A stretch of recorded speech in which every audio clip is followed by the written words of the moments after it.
Malayalam medium സ്കൂളുകളും English medium സ്കൂളുകളും എന്ന് പറയുന്നത് പോലെ, അല്ലെങ്കിൽ CBSE സ്കൂളുകളും ICSE സ്കൂളുകളും എന്നൊക്കെ പറയുന്നത് പോലെ ഈ പണി കൊടുക്കുന്നതിലും വ്യത്യസ്തമായ ശൈലികളും രീതികളും ഉണ്ട്.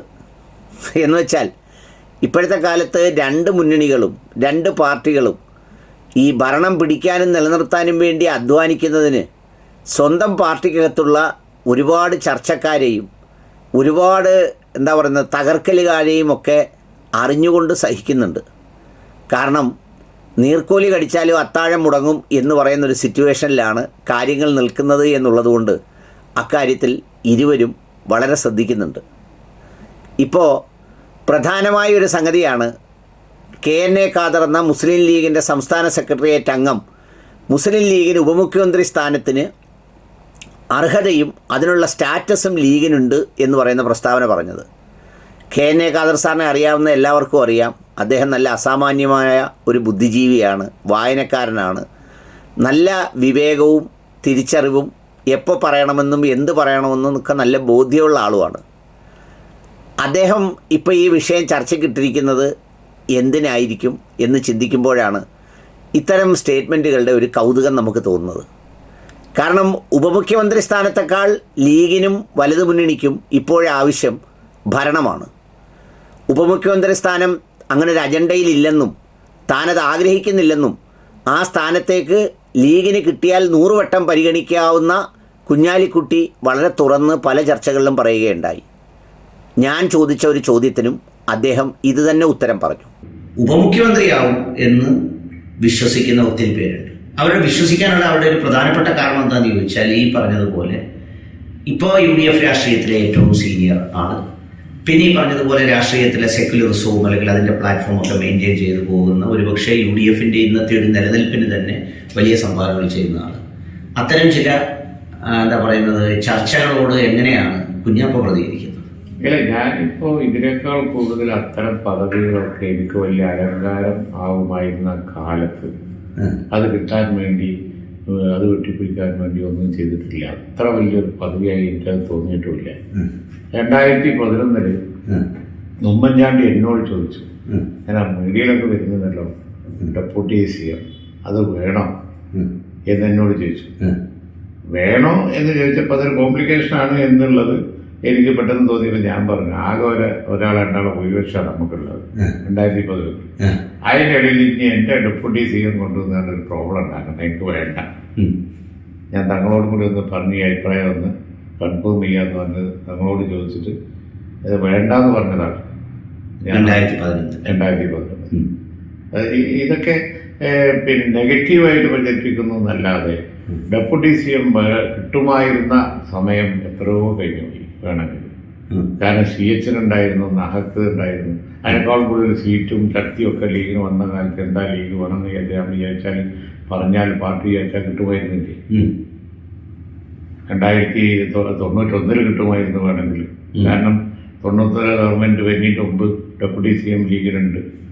ലീഗിന് ഇൻസിസ്റ്റ് ചെയ്തിട്ടില്ല, ഈ സൈഡ് കിട്ടുമായിരുന്നു. അതിന് മുമ്പ് CH-നുണ്ട്, നാഹക്കുണ്ട്, നാസാഹിനുണ്ട്. പിന്നെ വരുന്നത് ഞാനാണല്ലോ. എനിക്ക് 91 വേണമെന്നുണ്ടെങ്കിൽ അത് കിട്ടാമായിരുന്നു. ഞങ്ങൾ ഇൻസിസ്റ്റ് ചെയ്തിട്ടില്ല. 2001 AK ആന്റണി മുഖ്യമന്ത്രി ആയിരുന്ന സമയത്ത് ഞങ്ങളായിരുന്നു രണ്ടാമത്തെ പാർട്ടി, ഞങ്ങളായിരുന്നു മുഖ്യമന്ത്രിയുടെ തൊട്ടടുത്ത സീറ്റിൽ ഞാനായിരുന്നു. ഒരു പദവി കൂടി കിട്ടാൻ ഒരു പ്രയാസമുണ്ടായില്ല, ഞങ്ങൾ പറഞ്ഞാൽ മതിയായിരുന്നു, കിട്ടുമായിരുന്നു. 2014 ഉമ്മൻചാണ്ടി എന്നോട് ചോദിച്ചു, എന്നിട്ട് ഞാൻ വേണ്ടാന്ന് പറഞ്ഞു. പക്ഷെ ഞാൻ ആരോടും പറഞ്ഞില്ല. ഇല്ല, പറഞ്ഞിട്ടുണ്ട്, ചോദിച്ചപ്പോ പറഞ്ഞു. അതാ ഞാൻ പറഞ്ഞത്. അല്ല, ഇത് അങ്ങ് 2011 ഉപേക്ഷിച്ചതാണ് യഥാർത്ഥത്തിൽ ഈ പറയുന്നത്. എന്നോട് ചോദിച്ചു, ഉമ്മൻചാണ്ടി ചോദിച്ചതാണ്. എന്നിട്ട് ഞാൻ തങ്ങളോട് ചോദിച്ചതിന് ശേഷം അത് വേണ്ടാന്ന് പറഞ്ഞതാണ്. അത് ഈ പ്രതിസന്ധി അതുകൊണ്ടൊരു ബുദ്ധിമുട്ടുണ്ടാകണ്ടെന്ന് വിചാരിച്ചിട്ടില്ല. അപ്പൊ അതുകൊണ്ട് അതിനോട് അടങ്ങാത്ത ബുദ്ധിയൊന്നും കുഞ്ഞാപ്പായിക്കില്ല. അന്നുമില്ല, ഇന്നുമില്ല, ഇനി ഭാവിയിലും ഇല്ല. കേട്ടല്ലോ അദ്ദേഹം പറഞ്ഞതെന്താ? ഇതെന്നോട് ഉമ്മൻചാണ്ടി അന്ന് ചോദിച്ചിരുന്നതാണ്, ഞാൻ അന്നേ ഇത് വേണ്ടെന്ന് വെച്ചതാണ് എന്ന് അദ്ദേഹം പറയുന്നുണ്ട്. പിന്നെ രാഷ്ട്രീയ സാഹചര്യങ്ങളും സാന്ദർഭിക സാഹചര്യങ്ങളുമൊക്കെ എങ്ങനെയാണ് ഉണ്ടാവുക എന്നുള്ളത് പറയാനാവില്ല. ചിലപ്പോൾ ഭയങ്കരമായ ഭൂരിപക്ഷത്തിനാണോ മുന്നണി വരാൻ പോകുന്നത്, നേരിയ ഭൂരിപക്ഷത്തിനാണോ? ഇവിടെയൊക്കെ ജയിക്കുക എന്നുള്ളതാണല്ലോ പ്രധാനം. അപ്പോൾ ഈ പറയുന്ന KNA ഖാദറിന് അറിഞ്ഞൂടെ ഈ സ്റ്റേറ്റ്മെൻറ്റ് ഇപ്പോൾ പറഞ്ഞുകൂടാത്തതാണെന്ന്? 100 വട്ടം അറിയാമല്ലോ. അങ്ങനെ അറിയാൻ കഴിയാത്തൊരു രാഷ്ട്രീയക്കാരനാണോ അദ്ദേഹം? അതെന്തിനാണ് ചർച്ച ചെയ്യുന്നത്? ചർച്ച ചെയ്യുന്നതിൻ്റെ ഉദ്ദേശം വളരെ സിമ്പിളാണ്. KN ഖാദർ ഈ ചർച്ച ചെയ്യുന്നതും മുരളീധരൻ എന്നെ തൃശ്ശൂരിൽ വെച്ച് കാലുവാരിയ കഥ പറയുന്നതും ഒക്കെ ഈ പറഞ്ഞതുപോലെ നമ്മൾ സാധാരണ നാടൻ പറയുന്നൊരു ഭാഷ ഉണ്ടല്ലോ, നമ്മളുമൊക്കെ ഇവിടെ ഉണ്ട്. അങ്ങനെ നമ്മളെയൊക്കെ അവഗണിച്ച് അങ്ങോട്ട് പോകാൻ പറ്റില്ല, നമ്മളൊക്കെ ഇവിടെ ഉണ്ട് എന്നുകൂടി ബോധ്യപ്പെടുത്തുന്നത് വേണ്ടിയാണെന്നേ 100% പറയാൻ പറ്റൂ.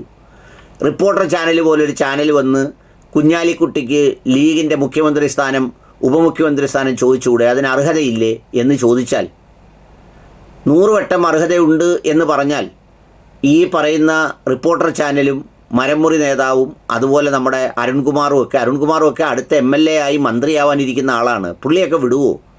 ഇത് ആഞ്ഞ് കത്തിക്കൂലേ? ഒന്നാമത് തന്നെ ലീഗ് വരുമ്പോൾ ജമാഅത്ത് ഇസ്ലാമിക്കായിരിക്കും ആഭ്യന്തര വകുപ്പിൻ്റെ ഭരണം എന്ന് പ്രഖ്യാപിച്ച് റെഡിയായി നിൽക്കുകയാണ് നമ്മുടെ ബാലമാഷിനെ പോലുള്ളവർ. അവർ നിൽക്കുന്ന കൂട്ടത്തിലാണ് ഇതങ്ങോട്ട് തള്ളിക്കൊടുക്കുന്നത്.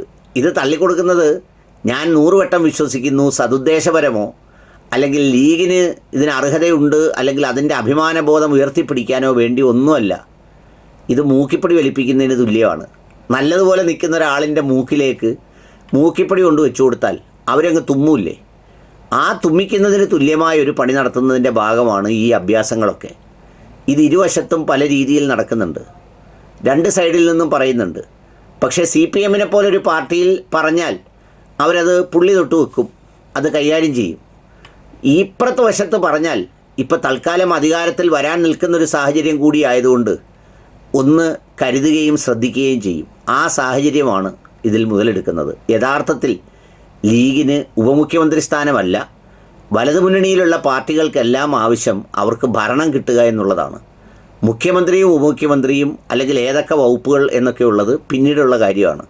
കിട്ടിയില്ലെങ്കിൽ ഒരു വകുപ്പുമില്ലാത്ത MLA ബോർഡും വെച്ച് നടക്കണ്ടേ 10 കൊല്ലം നടന്നതുപോലെ? ഇനി നടന്നാൽ അത് ആത്മഹത്യാപരമാണെന്ന് നടക്കുന്നവർക്കും നടത്തിക്കാൻ നടക്കുന്നവർക്കും KN ഖാദർ സാറിനും അറിയാമല്ലോ. അത് അറിഞ്ഞുകൂടാത്ത ആളൊന്നും അല്ലല്ലോ ഖാദർ സാറ്. അപ്പം അതുകൊണ്ട് ഈ പറഞ്ഞ പ്രസ്താവനകളെ ആ അർത്ഥത്തിൽ വേണം കാണാൻ. ഒരു ഇംഗ്ലീഷ് മീഡിയം പണി, അത്രയേ ഉള്ളൂ.